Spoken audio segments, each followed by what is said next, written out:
Hello and welcome to Leilani Drinks the Brown Stuff in the renovated barn at the Avocado Ranch. And I'm Leilani, your host. I am excited because we're making a little return back to Maker's Mark. And if you haven't seen that episode, what was the name of the episode? Hits the mark, misses the mark, something like that. Something with Mark in the title. All right, just go ahead and look for something with Mark in the title. It's in there somewhere. We are professionals. We are such professionals. We know all our shows. Anyway, so tonight we are getting into this brand again, Maker's Mark.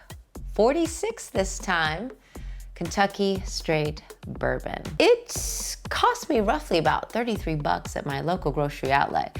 And I noticed that sometimes other places it would run about $40. So anything where I'm getting a $5 discount or something, I'm gonna go ahead and purchase it. So this was definitely picked up. This is 94 proof. It is 47% ABV. And I think this should be the next step. The next level up from the Maker's Mark collection, if I'm correct, and I think I am. Now, what they do with this expression is basically take the matured Maker's Mark and they end up adding like seared French oak staves. This is called the Stave Profile number 46. That's why you see 46. That's why you see Stave Profile in tiny little letters. That's what it means. It is the French oak seared staves, about 10 of them, placed in one barrel, and then set back into their limestone cellar to age for another 9 weeks. Now, this came through the creation of Bill Samuels Jr. And he is the son of Bill Samuels Sr. and Margie, the co-founders of Maker's Mark. He is a rocket scientist in his own right. He actually worked on the Polaris missile, Polaris missile. And he ended up creating this with the help of master distiller Kevin Smith and the Independent Stave Company.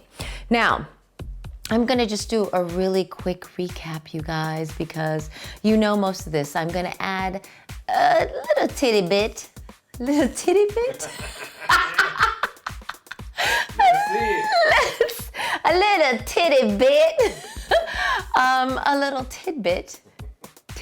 Tidbit. Come on. You know what I'm saying. I'm adding a little bit extra to your knowledge of this whiskey. You might already know it, but I didn't remember saying it the last time, so I'm gonna say it again. Or say it for the first time. I'm a little loopy, guys. It's been a long rehearsal day of a lot of words for my play, so there's gonna be a lot of things going on. Bear with me, okay? Thank you. So, basically, Bill Sr. ends up burning up, like to a crisp, 170-year-old family recipe. Gone. He ends up using like loaves of bread in order to create a faster take on getting the taste of the whiskey that he's looking for. He switches out rye from his family recipe to the red winter wheat. Now his wife, Margie, she is the reason for the season. The shape of the bottles, the labels, the name, the red wax topper. If you guys forgot all this, go back to that episode and you will hear what she did. It's amazing. She also was very inspired by the pewter whitesmiths that would put their insignia on like their best work. So the insignia of Maker's Mark is this, so where can you see it? If you see it, it's a circle with a star an S, and the Roman numeral 4. Now, the star stands for Star Farm Hill. And then the S stands for Samuels. And the Roman numeral was it basically symbolized the fact that Bill Samuels Sr. was a 4th generation distiller. However, there is a however. Bill Samuels Jr. ends up finding out that his dad is actually a 6th generational master distiller. So obviously the symbol is an icon. It's there. It's been on there. So basically, it stayed. It's staying, and it's stuck. They're not changing it. Now, Rob Samuels is the grandson of Bill and Bill Sr. And he's now the managing director. What can I say about Rob? Oh, here it is. He's been working in all the positions starting at the age of 9. Now, I need to know what he was doing up in the whiskey joint at the age of 9. Let me know, please. But let's get into this whiskey. Now, just know that this whiskey, this expression did not drop until 2010. They were not trying to screw it up, is what their grandfather had basically told all of them. So having this expression is super cool. So thanks, Mr. Samuels Jr., for throwing in your legacy and maybe allowing me to like this whiskey a little bit more better than the last one. Whiskey pops are hard sometimes. Boy, I definitely smell the caramel and the vanilla. Toasted like sweetness, like a marshmallow. All right, let's get into this. Now, I do remember, before I do that, a woman's Poe, a woman's Poe. Oh, that was a little bit more than, but still, a woman's Poe.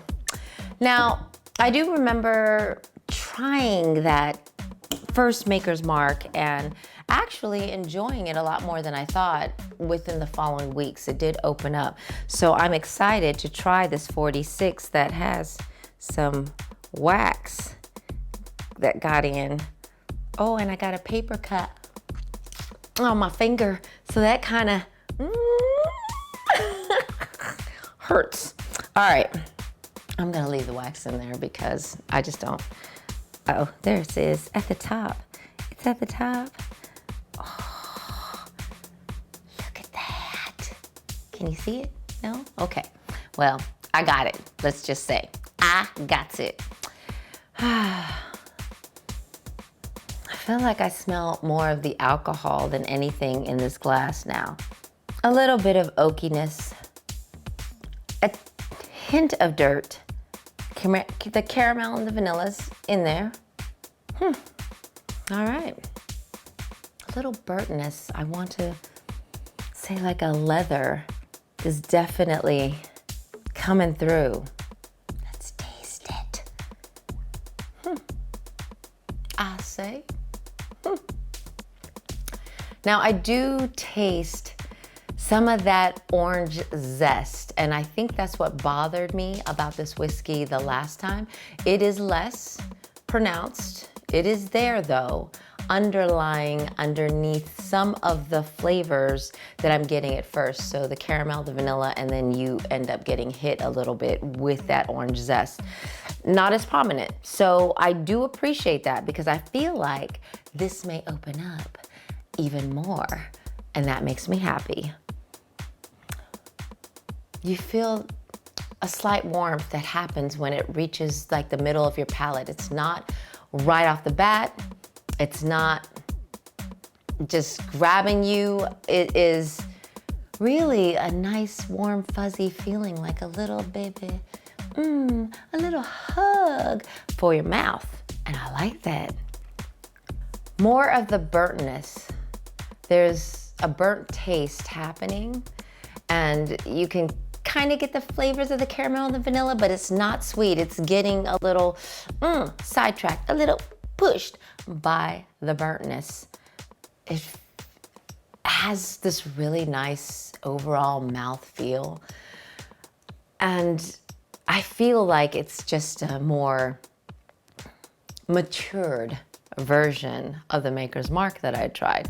I can definitely see where it is going and where it could go, and it's actually a good bourbon. And you guys know I'm not a bourbon girl, so I'm very surprised, because a mass-produced bourbon is hard to, I don't know, surprise me, and I think this one has. I do taste the orange zest, which I don't like. I'm hoping that this opens up with more of the caramel and the vanilla and the oaky goodness to get that richness, flavor profile that I normally search for when I find out that, you know, you're adding seared French oak stabs to the mix.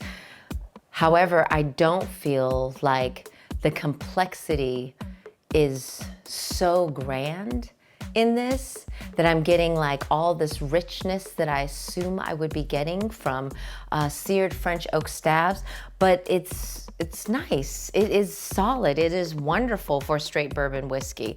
I find it a bit smoother, a bit more, I don't know, a comfortable feeling in my mouth when I'm drinking this. And I like it. I like it a lot.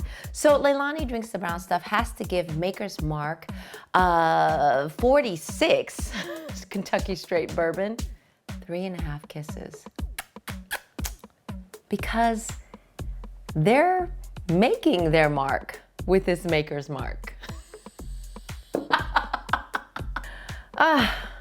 So, congratulations, Maker's Mark, for coming closer to hitting the mark. But maybe when you get to like 47, 48, 49, you might get 5 kisses. We'll see. Cheers.